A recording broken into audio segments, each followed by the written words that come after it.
मैं जब daily trade करता हूँ तो हर एक ट्रेड के पीछे कुछ लॉजिक होता है, बट कभी कभी मार्केट का जो मूवमेंट होता है वो काफ़ी वाइल्ड हो जाता है एंड कुछ चीज़ें अनप्लैंड हो जाती है। जैसे कि इस गोल्ड ट्रेड में मेरे साथ हुआ। लास्ट 7-8 दिन से कुछ ट्रेड नहीं किया, आई वॉज ट्रैवलिंग और वीकेंड था, तो काफ़ी टाइम से मैंने कोई पोजीशन नहीं ली थी फॉरेक्स मार्केट में।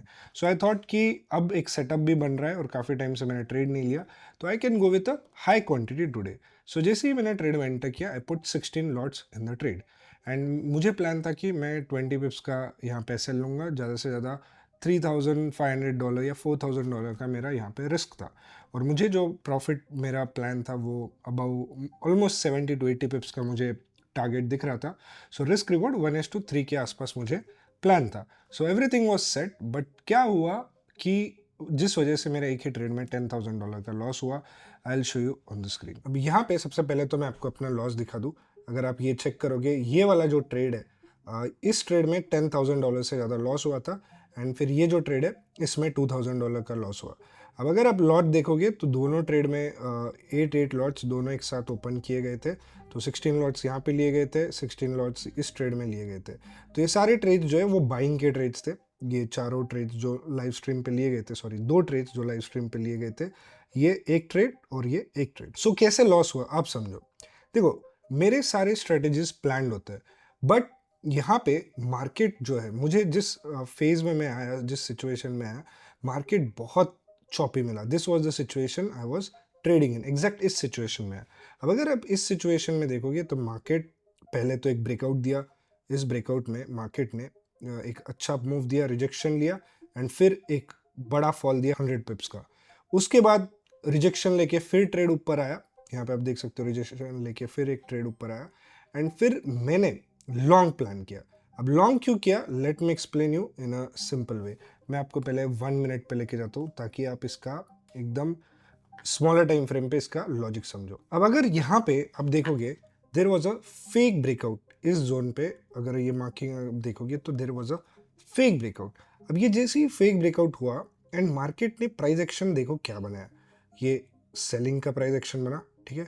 फिर एक पुल बैक आया, इस जगह पे वापस सेलिंग का प्राइस एक्शन बना, बट यहाँ पे मार्केट जा नहीं पाया। तो जो स्ट्रक्चर है वो क्या बना, एक डब्ल्यू का स्ट्रक्चर बना, राइट। अब ये जो प्राइस एक्शन है, एक ब्लैक बॉक्स सेटअप यहाँ पे फॉर्म हो रहा है। ब्लैक बॉक्स सेटअप का आपको विन रेट पता ही है। सो यहाँ पे if you see fake breakout, यहाँ पे सेलर्स एंटर्ड, ये सेलर्स फेल हुए, यहाँ पे रिजेक्शन है और एक बहुत बड़ी बुलिश एनगल्फिंग कैंडल बनी। Look at the size of the candle जो यहाँ पे फॉर्म हुई एंड उसका ट्रेड हायर हाई मार्क बना रहा था। सो व्हाट आई डिड कि मैंने एग्जैक्टली यहाँ पे 8 लॉट्स डाले, यहाँ पे 8 लॉट्स डाले। अब ट्रेड जैसे ही मैंने एंटर किया, विद इन सेकेंड्स ये रिजेक्शन आया, पहली कैंडल यहाँ बनी। अब ये जो कैंडल थी, अब मेरे में ये गलती हुई कि मैं मार्केट का एनालिसिस ये नहीं देखा कि कैंडल आज मूव कितना कर रही है। क्योंकि देखो यूजुअली क्या होता है, या तो 1 मिनट की कैंडल में 5-6 पिप की मूव आ रहा है, 7-8 पिप का मूव आ रहा है, तो आपको काफ़ी टाइम मिलता है नॉर्मल डेज पे। एक अगर आप 20-25 पिप का भी एसएल लगाओ तो इजीली हिट नहीं होता अनटिल एंड अनलेस आपका ट्रेड फेल हो। बट वॉलेटाइल डेज में 1 मिनट में ही 30, 40, 50, 60 पिप्स की कैंडल बनती है and those days you have to take very less quantity. तो यहाँ पे मेरी सबसे बड़ी गलती थी, I didn't analyse the candles. अब अगर आप यहाँ पे कैंडल का लेंथ देखोगे, एक ही कैंडल 45 पिप्स की बनी। जिस जहाँ पे मेरी एंट्री हुई थी वहाँ से 45 पिप्स की कैंडल बनी एंड मैंने जैसे इतना बड़ा लॉस देखा and I was like surprise, ये क्या हुआ। By the time I calculate, by the time I see कि क्या हो रहा है, मार्केट सेकेंड कैंडल में, आई वाज कैलकुलेटिंग क्या इस ट्रेड को मुझे काटना चाहिए, क्या इस ट्रेड को मुझे होल्ड करना चाहिए। मार्केट मेरे जो पहली 8 लॉट और दूसरा 8 लॉट से टॉप टू बॉटम से 60 पिप्स ऑलरेडी डाउन आ चुका था। सो मेरी एवरेज बाइंग प्राइस अगर आप यहाँ पे देखोगे इस ट्रेड में, तो इट वाज 4207 एंड 4205, ये दो पोजीशन थी। मैंने अपने दो एंट्रीज अगर मार्क कर दूँ तो एक लाइन ये होती है एंड 4205 यानी एक लाइन ये होती है। तो ये दो मेरे एंट्री पॉइंट्स थे। अब यहाँ पे आप जैसे कि देख सकते हो, अगर एवरेज बाइंग प्राइस के हिसाब से अगर अपन बीच का प्राइस पकड़ेंगे तो 16 पिप्स पे इंस्टेंटली पहले 20 पिप्स की कैंडल बनी। अब आप अगर आप एक ट्रेड एक कैंडल से एग्जिट करोगे तो इट इज़ रॉन्ग, मुझे थोड़ा स्पेस देना था ट्रेड को, मैंने जब देखा कि यार ये बहुत बड़ी कैंडल्स बन रही है, I had to give it time. मैंने यहाँ पे ये गलती की कि मैंने लॉट साइज ज़्यादा ली, जहाँ पे 1 मिनट की कैंडल 30-40 पिप्स की बन रही है। तो अगर मैं यहाँ पे देखता कि इतनी बड़ी कैंडल्स बन रही है, इतने पिप्स की कैंडल बन रही है, इतने छोटे टाइम फ्रेम पे 1 मिनट पे 40 पिप्स की कैंडल बन रही है, तो I should have taken less lot size, 2 to 4, 4 to 6, ये मैक्स मुझे लॉट साइज रखना चाहिए था। अब मुझे ट्रेड को थोड़ा स्पेस देना ज़रूरी था, क्योंकि मैं अपना स्टॉप लॉस यूजुअली सपोर्ट के नीचे होता है, राइट? तो मैं कहीं भी रैंडमली स्टॉप लॉस लगा के एग्जिट नहीं कर सकता था। तो आई हैड टू वेट कि एटलीस्ट मैं ट्रेड को यहाँ पे हो सकता है पुल बैक हो सकता है रिजेक्शन ले, तो I had to give some time for the trade. And फिर मैंने ये सेकेंड कैंडल को बनने दिया, एंड उसके बाद देखा कि ये कैंडल ने रिजेक्शन लिया। सो आई होप कि ये सपोर्ट ले लेगा, बट देन जैसे ही तीसरी कैंडल रेड बनने लगी, आई एग्जिटेड द ट्रेड। अगर आप मेरा क्लोज प्राइस देखोगे तो ये जो लॉस है 4200 पे क्लोज हुआ, जो कि एक राउंड नंबर था।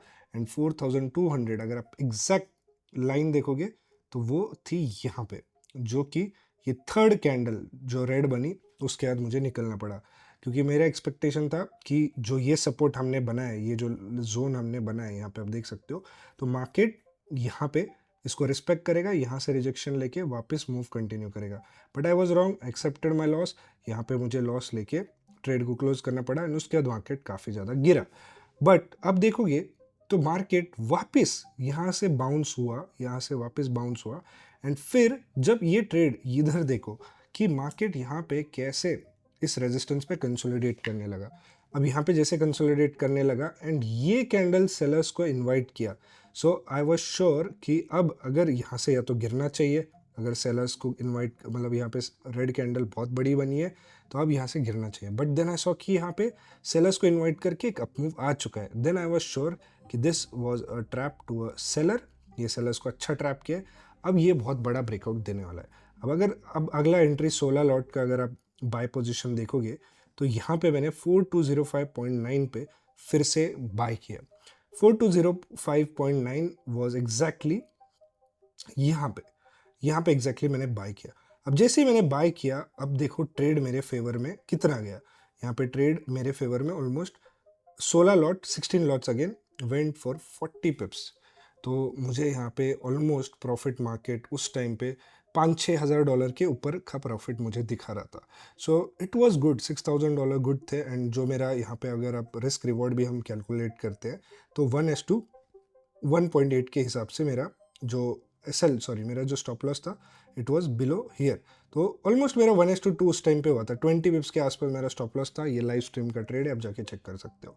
सो यहाँ पे मेरा एसएल था 1:2 ऑलमोस्ट मुझे यहाँ पे अचीव हुआ, 40 पिप्स यहाँ पे मुझे मिले। बट बिकॉज मेरा लास्ट ट्रेड लॉस में था, so I was not happy. I wanted to recover this trade. तो पिछले ट्रेड की साइकोलॉजी इस ट्रेड में अफेक्ट हुई। सो इसलिए यूजुअली क्या होता है ना, आप जब भी अगर पहला ट्रेड लॉस कर दो, या आपका नॉर्मल लॉस, जो मेरा नॉर्मल जो भी लॉस होता है लाइव स्ट्रीम पे, उससे थोड़ा बड़ा हो गया ये।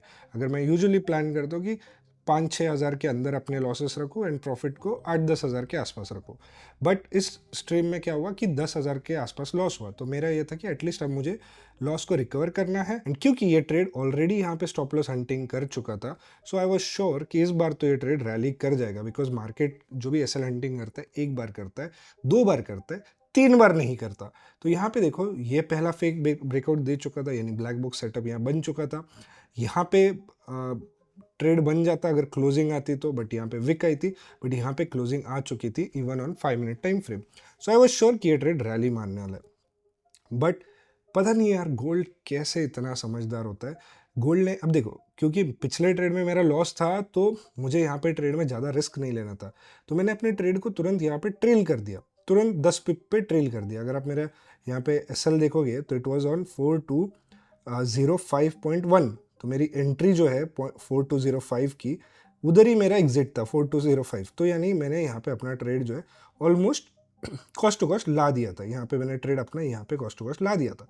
बट मार्केट देखो, जैसे ही ये एसएल वाली एक कैंडल बनी, मतलब अगर मैं अपना स्टॉप लॉस जो 20 पिप्स का था अगर वो रखता तो वो हिट हो जाता। अगर मैं ट्रेड मतलब 33 पिप्स का गिरा, सो बेसिकली जिसने इस ब्रेकआउट पे लॉन्ग किया होगा 15, 20, 25, 30 पिप्स का एसएल लगा के सबका एसएल खा गया मार्केट, ठीक है।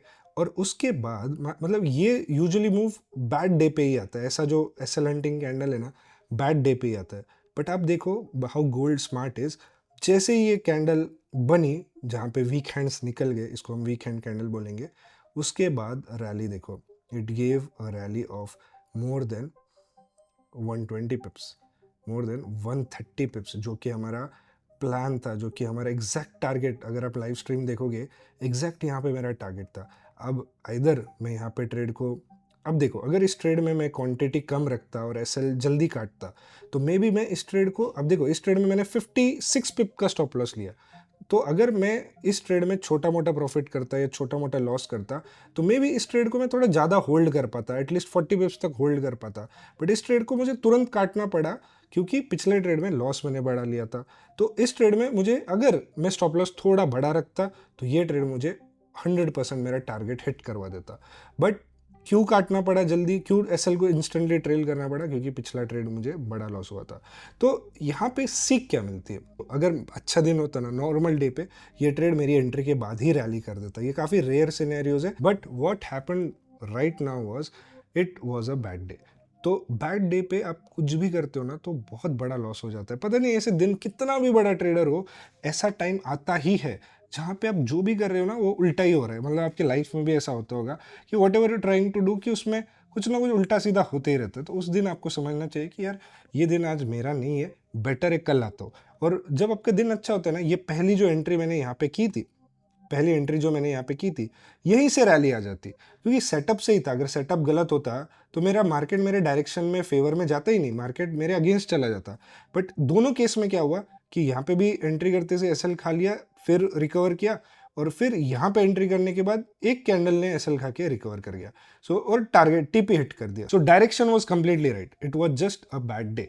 सो ऐसे टाइम पे आपको क्या करना चाहिए। अब देखो ये मेरे लिए लॉस कोई बड़ी बात नहीं है, मेरा एक ट्रेड, अगर मैं 16 लॉट्स लेता हूँ तो अगर मैं 100 पिप का भी मूव कैप्चर करता हूँ, विच इज़ आज के टाइम पे नॉट अ बिग डील, तो 16-17 हज़ार डॉलर का मेरा प्रॉफिट बन जाएगा। तो मेरे लिए ये जो लॉस है कोई बड़ी बात नहीं, जस्ट वन ट्रेड अवे ये मेरा लॉस है। बट ये अगर एक बिगिनर के साथ होता है तो उसको कैसे बैक करना चाहिए, कैसे वापस उसका आना चाहिए। सबसे पहले तो यहाँ पे फाइट करके कोई मतलब नहीं होता, आपको मार्केट वहाँ पे क्लोज कर देना चाहिए एंड जो मिस्टेक नोट डाउन करना चाहिए। जैसे मैंने मिस्टेक नोट डाउन की कि मैंने यहाँ पे क्वांटिटी ज़्यादा डाल दी, यहाँ पे मैंने मार्केट के कैंडल्स को समझा नहीं, मार्केट के बिहेवियर को यहाँ समझा नहीं। मार्केट का अगर आप बिहेवियर देखते तो मार्केट यहाँ पे चॉपी था, 5 मिनट्स पे अगर आप जाके देखोगे तो मार्केट यहाँ पे चॉपी मिला, तो मैंने चॉपी मार्केट में क्वांटिटी ज़्यादा डाल दी। ओवरऑल मार्केट का रेंज थोड़ा साइडवेज था, यहाँ पे मुझे थोड़ा पैसिव ट्रेड करना चाहिए था, मैंने यहाँ पे क्वांटिटी ज़्यादा ट्रेड ले ली। उसके बाद जब मुझे पता चला कि it's enough, there is no point in trading, market is very choppy, तो यहाँ पे you need to know when to stop. देखो एक सेल्फ रियलाइजेशन होना सबसे इंपॉर्टेंट होता है ट्रेडिंग में, कि ओके मैं गलत हूँ, मैंने ये गलती की and it's time to stop. क्योंकि देखो ट्रेडिंग कैपिटल है मेरे अकाउंट में, ये मार्केट अभी भी चालू है एंड इट्स सो ब्रूटल कि आप जब तक कैपिटल वाइप नहीं होगा ना तब तक ट्रेड करते रहोगे if you don't stop. This is the very important part of discipline.